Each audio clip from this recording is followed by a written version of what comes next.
안녕하세요. 세상을 바꾸는 작지만 강한 흐름 채널 M&L의 밸류 크리에이터 김장길입니다. 오늘은 채널 M&L 뜬금 인포 예창패 특강 시리즈 7번째 시간입니다. 오늘 말씀드릴 내용은 인생은 걸어도 신용은 걸지 말자라고 하는 내용이고요. 뭐 채널 M&L을 시청하시는 분들은 이런 일은 없을 거라고 생각을 합니다만은 사실 이게 생각보다 되게 심각한 얘기라서 한 번쯤은 말씀을 드려야 될 것 같아서 말씀드립니다. 이제 여러분께서 여기저기 이제 창업 특강을 다니다 보면은 여러분께서 이제 법인 설립을 하고 사업을 하는 과정에서 뭐 예를 들어서 뭐 무슨 뭐 대출을 받는다든지 그런 금융 지원 같은 거를 받는다고 하더라도 사업이 안 됐을 경우에 법인과 대표 본인은 별개의 존재이기 때문에 변제 의무가 없다. 그냥 그렇기 때문에 마음대로 그냥 부담 없이 그런 돈 갖다가 쓰고 이렇게 해도 된다. 이런 식으로 해가지고 뭔가 이렇게 틀린 말은 아닌데 앞뒤를 다 잘라먹고 딱 그 결과만 갖다 놓고 얘기를 해버리다 보니까 간혹 가다가 이제 사업 자금이 부족하다고 판단되는 몇몇 창업자분들께서 은행 대출을 땡기거나 뭐 이런 걸 통해 가지고 이제 사업을 진행하다가 결국에는 이제 사업은 사업대로 제대로 이제 못 끝내고 끝날 무렵에 이제 매출은 안 나오고 투자 사업은 추가 사업은 되지도 않고 투자 유치도 안 되다 보니까 그냥 뭐 빚만 쌓인 상태에서 이제 파산 신청을 했는데 그게 이제 개인 어떤 면책으로 가지 않고 개인 회생으로 넘어가 가지고 신불자가 되는 뭐 이렇게 가는 그 테크트리가 있거든요. 그런 문제가 있어요. 그래서 좀 이 부분에 대해서 조금 말씀을 드리고 싶은데요. 일단은 한 10여 년 정도 진짜 지난 시간에 정말 옛날에 제가 어렸을 때만 해도 누군가가 사업을 한다 그러면은요.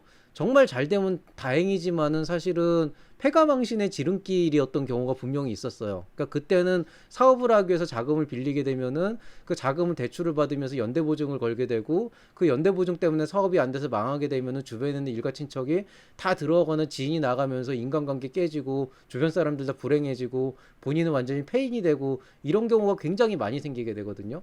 그런데 한 몇 년 전부터 이런 종류의 연대보증의 의무에 대한 제도가 사라지긴 했습니다. 그렇기 때문에 불과 한 10년 전만 해도 여러분 투자 받는다 그러면은 법인에다가 투자를 한다 그래도 보통 그 투자 계약서를 보면은 이 법인이 파산을 하거나 뭐가 됐을 때 그 투자 자금을 대표자의 연대 보증을 걸어 가지고 이제 그 독소 조항 같은 거를 만들어 놨고요.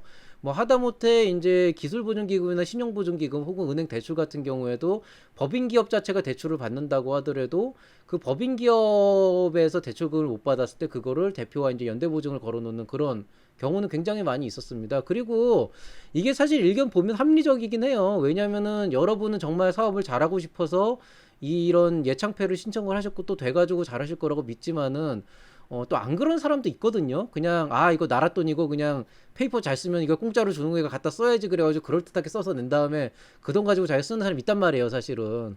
그래서 그런 경우가 뭐 완전히 100% 없다고 할 수는 없기 때문에 만약에 이제 투자나 은행 같은 경우도 옛날에 사기꾼들이 정말 많았거든요. 그러니까 막 이제 뭐 은행 대출 뭐 사업한다고 다 땡겨다가 막 자기 맘대로 써버리고 그 뭐냐 뭐 나 뭐 망했어요 그리고 파산 신고해 뭐 배째라 이런 경우가 많다 보니까 근데 연대 보증이나 이런 제도들이 굉장히 많이 들어가 있게 됐었는데 이제 그런 것들이 창업의 활동 자체를 저해하다 보니까 정부 차원에서 그런 제도들을 다 폐지를 시킨 건 맞습니다. 그렇기 때문에 여러분이 실제로 청년 창업 지원 자금을 받거나 아니면은 뭐 중진공이나 아니면은 뭐 이제 기보나 이런 데서 그런 지원 자금을 받게 되는 경우에 기본적으로 연대보증제도 자체가 사라지기는 했어요. 그런데 보통 이제 법인이 그러면은 그 돈을 이제 대출받은 형태가 되게 되는데요. 그렇게 금융 지원을 받은 경우가 있다라고 하게 된다 그러면은 당연히 법인의 입장에서 즉 법적으로 설정된 그 법인의 입장에서 그 돈을 언젠가는 이제 환수를 시켜야 되는 그런 이제 상황이 분명히 발생을 하게 됩니다. 근데 그 시점에 회사가 정말로 여러분이 열심히 이제 활동을 했는데도 갑자기 뭐 이런 뭐 저 뭐냐 뭐 코로나 문제라든지 사드 문제라든지 이런 것들이 터져가지고 정말 불가항력적인 상황이 돼가지고 회사가 파산을 할 수밖에 없는 상황이 된다 그러면은요 물론 법원에서는 어느 정도 그 사항을 어느 정도 감안을 해가지고 뭐 파산 선고를 하거나 아니면 이제 변제 의무를 없애주거나 하는 그런 경우가 있기는 해요. 그런데 어떤 경우에든 보통 어떤 법인 기업이 파산을 하거나 망했다라고 했을 때는요. 과연 이 법인 기업이 올바른 방식을 통해서 운영이 됐는가? 즉 뭐냐면은 대표이사의 책임 문제는 분명히 존재를 하게 됩니다. 예를 들어서 어떤 기업이 투자를 뭐 10억 원을 받았다고 하게 된다 그러면은 당연히 그거는 VC들이 투자 그 회사의 가치를 보고 그 법인에다가 투자를 한 게 되겠지만은 그 근간을 보면은 대표이사의 어떤 인간적인 부분을 보고 대표이사를 믿고 투자를 한 부분이 있거든요. 그렇기 때문에 만약에 이런 문제가 생겼다 그랬을 때는 어떤 식으로 보통 예의가 진행이 되냐면은 결국에는 파산 신고가 되고 변제 의무가 나왔다고 하더라도 기본적으로 대표이사 본인한테 이제 어떤 배임이나 이런 횡령이나 이런 종류의 이제 소송을 이제 다시 걸기를 시작하죠. 그렇기 때문에 인생이 거의 그때부터 꼬이기 시작해요. 그리고 보통 이렇게 그냥 나랏돈 끌어다 쓰고 뭐 투자자금 끌어다 쓰고 창업지원자금 끌어다 쓰고 하다 보면은 이게 사람이 굉장히 이상하게 바뀌는데요. 주변에 있는 모든 돈을 공공재처럼 생각을 하게 되는 그런 이제 희한한 경우가 생깁니다. 4, 5년쯤 지나가면. 그래서 보통 주변에 이제 여러분이 뭐 이렇게 진행을 하다 보면은 어떤 분들이 뭐 예를 들어서 뭐 사업을 하다 몇 번 이제 망했는데 잘 안 됐는데 이제 사업을 다시 하기 위해서 여러분 찾아와가지고 같이 동업하자 뭐 이런 경우 있거든요. 그런 경우에 이제 그 안에 있는 디테일 한번 보시면은 본인이 사업할 자격이 아마 안 될 가능성이 되게 많아요. 그러니까 개인회생이나 이런 자격 때문에 사업을 못 하겠는데 어쨌든 자기는 사업을 하고 싶으니까 다른 사람을 이렇게 끌어들이는 거죠. 그렇게 했을 때 여러분이 아이템 좋다고 그냥 훅 들어가가지고 이제 여러분 자본금 넣고 시작하게 되면은 같이 이제 나락으로 빠져드는 거예요. 왜냐면은 보통 그런 사람들은 책임감도 없어요. 그렇기 때문에 그냥 처음에는 책임감 있죠. 여러분도 뭐 한 1억 원 이렇게 집어넣었다라고 하게 되면은 분명히 본인도 거기에 대해서 책임감을 가지고 막 열심히 하는 척 하지만 결국에는 이미 자기가 빚을 한 뭐 몇 억이나 몇 천이나 졌기 때문에 뭐 빚이 5천만 원이나 1억 5천만 원이나 큰 차이 안 나거든요. 그러니까 이제 이 돈도 그냥 공공재처럼 써버리고 뭐 안 되면은 뭐 나중에 내가 돈 벌면 갚을게 이렇게 되는 거예요. 그래서 이런 문제들 때문에 사실은 여러분이 돈 무서운 줄을 알아야 돼요. 그래서 이번 예비 창업 패키지 같은 경우도 여러분 뭐 5천만 원밖에 못 받았어요, 3천만 원밖에 못 받았어요 이런 얘기 하시는데요. 사실 이거 여러분 평생에 한 번 있는 되게 소중한 기회고 정말 감사하게 써야 되거든요. 다행히도 저한테 상담을 오시는 되게 많은 창업자분들은 이런 마인드가 기본 탑재가 되어 있는 상태에서 나는 이 한 번밖에 없는 기회를 정말 잘 살려서 사업을 잘하고 싶다라고 하는 그런 어떤 투철한 정신 상태가 되어 있기 때문에 제가 정말 혼신의 힘을 다해서 필요한 부분들은 다 지원을 해드리려고 하고 상담도 열심히 해드리고는 있지만은 정말 이 주변에 가끔 그렇게 아주 못된 방식으로 꼬이는 그런 아주 그런 쓰레기 같은 인간들이 있어요. 그렇기 때문에 절대로 여러분 이런 그 사업 자금을 쓸 때 아껴 쓰란 얘기가 아니고요. 뭐 돈이 부족하다고 하더라도 다른 방식으로 풀어가거나 아니면은 진짜 아이템이나 회사를 잘 가치를 살려가지고 그 뭐 투자자를 만나가지고 뭔가 이렇게 추가적으로 하거나 아니면은 뭐 매출을 새롭게 올릴 수 있는 방안을 찾거나 이런 방식으로 고민을 하셔야지 돈 모자른데 뭐 누가 옆에서 그 은행돈 빌려도 된다 그러고 뭐 어디서 자금 대출 받아도 된다 그러고 해가지고 그냥 덜컥 그냥 그거 대출 받아가지고 그냥 확확 써버리면은요 나중에 그냥 여러분 끝에 남는 거는 폐업과 신불자도 이거밖에 안 남습니다.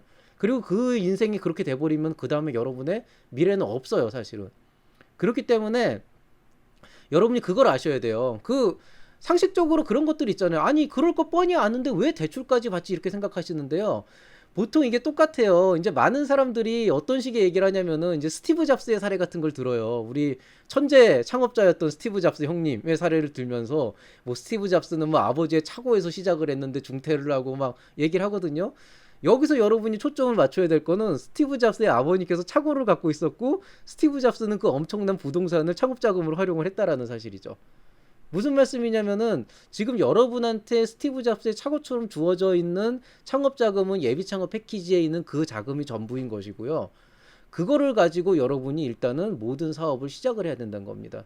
그게 3천만 원밖에 안 나왔다고 하더라도 여러분께서 그냥 대책 없이 일단 이거 그냥 나머지 한 7천만 원 은행에서 땡긴 다음에 이거 저 사업해가지고 다 되면은 그 뭐냐 이거 다 갖고 나 다 할 수 있어 이런 대책 없는 믿음은 정말 위험해요. 이거 마치 뭐냐면은 카지노 가가지고 돈 한 1천만 원 날린 다음에 2천만 원 어디서 땡겨와가지고 이걸로 만회하면 되고 2천만 원 똑같이 날리는 거랑 똑같은 거거든요. 그렇기 때문에 대책 없는 믿음은 정말 위험하고요. 여러분이 그럼 신용을 절대 걸면 안 되냐고는 그렇진 않습니다. 지금은 아니라는 거예요. 그럼 여러분이 언제 신용을 걸어야 되냐? 결국 여러분이 기업을 계속 성장을 시키다 보면 어느 시점에 나 혼자의 힘만으로 회사의 매출만으로 우리 직원들이 같이 모아서 한 어떤 그런 자금만으로는 힘든 상황이 돼요. 그 상황은 어떤 상황이냐면 쉽게 얘기해서 음식점으로 따지면 지금 뭐 내가 김밥집을 만들어서 팔고 있는데 사람이 저 뒤에 100명이 쫙 서 있는 거예요. 그러니까 더 이상 지금 상황으로는 저 100명 소화가 안 돼요. 그런 경우에 옆에 점퍼를 내면은 50명으로 쪼갤 수 있잖아요. 이런 어떤 그 확실한 확신이 되면 그때 확장을 해도 되는 거죠. 근데 확장을 하기 위해선 돈이 필요한데 그 돈을 지금 내가 갖고 있지 않다 그럼 당연히 대출이나 아니면 뭐 투자를 받거나 다른 여러 가지 방식을 통해 가지고 추가 자금을 확보를 해야 되고, 그렇지만 그 확보의 근거는 어쨌든 저기 있는 50명이 이렇게 오므로 인해서 내가 더 많은 손님을 받을 수 있고 그만큼 매출이 얼마 나갈 수 있다라고 하는 게 계산기를 두들겨서 다 나와야 되는 상황이거든요.